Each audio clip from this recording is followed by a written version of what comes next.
ఈ family digital health కార్డ్ని మనం ప్రజల దగ్గరికి తీసుకెళ్ళాలి. అన్ని గ్రామాలలో అందరికీ వాళ్ళ బ్లడ్ గ్రూప్ కానీ వాళ్ళ ప్రీవియస్ ట్రీట్మెంట్ ఏమేమి రికార్డు ఉందో అవన్నీ ఒక అంబ్రెలా కిందకి తీసుకొచ్చి అదర్ వెల్ఫేర్ స్కీమ్ కూడా అందులో వాళ్ళకి గవర్నమెంట్ వైపు నుంచి ఏమి ఇస్తున్నాం అనే దాన్ని కూడా దాన్ని స్ట్రీమ్ లైన్ చేయాలని ఆలోచన చేస్తున్నాం. ఈ హెల్త్ ప్రొఫైల్ క్రియేట్ చేసేటప్పుడు వాళ్ళకి టెస్టులు చేసేటప్పుడు మీలాంటి సంస్థల యొక్క సహకారం తీసుకుంటాం. ఎందుకంటే 4 కోట్ల మందికి హెల్త్ డిజిటల్ ప్రొఫైల్ క్రియేట్ చేయాలంటే ప్రొఫెషనల్గా ఉండాలి, అదేవిధంగా పక్కా సమాచారం ఉండాలి. క్యాజువల్ యాటిట్యూడ్తో ఏమైనా అందులో మనం ఈ ల్యాబ్లలో టెస్టులు చేసేవాళ్ళు కానీ లేకపోతే ఏదో ఒకటి క్యాజువల్ యాటిట్యూడ్తో చేస్తే అది ఒక్కోసారి ఆ రికార్డు ఫర్దర్ ట్రీట్మెంట్ చేసేటప్పుడు సమస్యగా మారకూడదు. దీంట్లో మిత్రులు దామోదర్ రాజనరసింహ గారికి నా సూచన, నాన్ ప్రాఫిట్ మేకింగ్ ఈ హెల్త్ ఆర్గనైజేషన్స్ ఏవైతే ఎన్జిఓ ఆర్గనైజేషన్స్ సేవలు చేస్తున్నా వాళ్ళందరితో కూడా ఒకసారి ఒక మీటింగ్ ఏర్పాటు చేయండి. వాళ్ళందరితో మనం కలిసి వాళ్ళ అనుభవాలను కూడా మనం తెలుసుకుంటే ఏమవుతుందంటే ఇంకా బెటర్గా మనము ఏ విధంగా అందించగలము.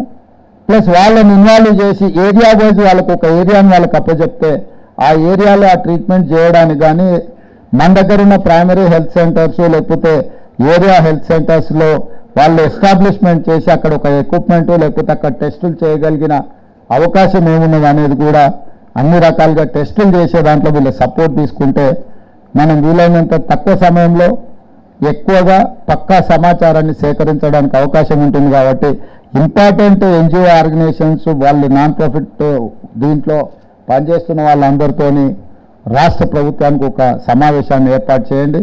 చేస్తే వాళ్ళ ఆలోచనలు కూడా విందాము. ఎందుకంటే డే టు డే ప్రాక్టికల్గా ఏం సమస్యలు వస్తున్నాయి వాటిని ఎదుర్కోవడానికి పరిష్కారం కూడా వాళ్ళు చూపించడానికి అవకాశం ఉంటుంది.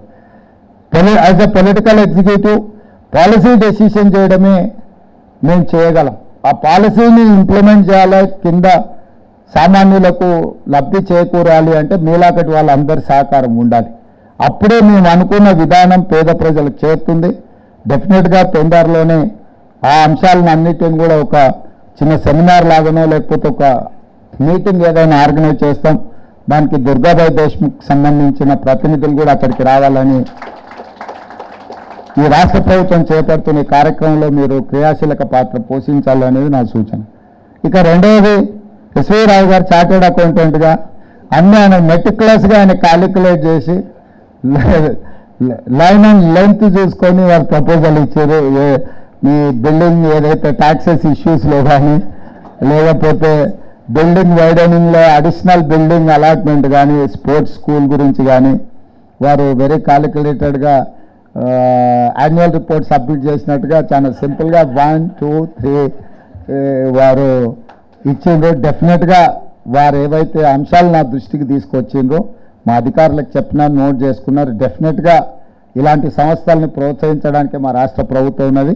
మేము చేయగలిగిన సహకారం, మా ప్రభుత్వం profit making business oriented government కాదు. మా గవర్నమెంట్ అనేది వెల్ఫేర్ని ఇంప్లిమెంట్ చేసే గవర్నమెంట్. తప్పకుండా ఆ కోణంలో పేద ప్రజలకు మీరు అందిస్తున్న సేవలకు మా వైపు నుంచి కూడా ప్రభుత్వం వైపు నుంచి మేము ఏం సహకారం ఇవ్వగలమో. మీ స్పోర్ట్స్ స్కూల్ మాత్రం డెఫినెట్గా ఇమ్మీడియట్గా అనుమతిస్తాము. మా అధికారులకు నేను ఇక్కడి నుంచి ఆదేశాలు ఇస్తున్నా.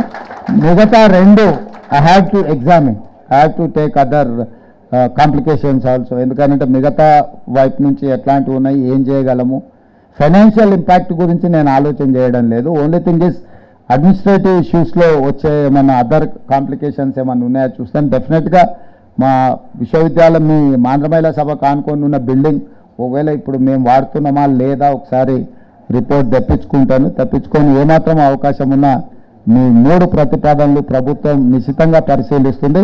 ఏ అవకాశం ఉన్నా వాటిని అమలు చేస్తామని మీ అందరికీ తెలియజేస్తూ మీ దగ్గర సెలవు తీసుకుంటున్నాం.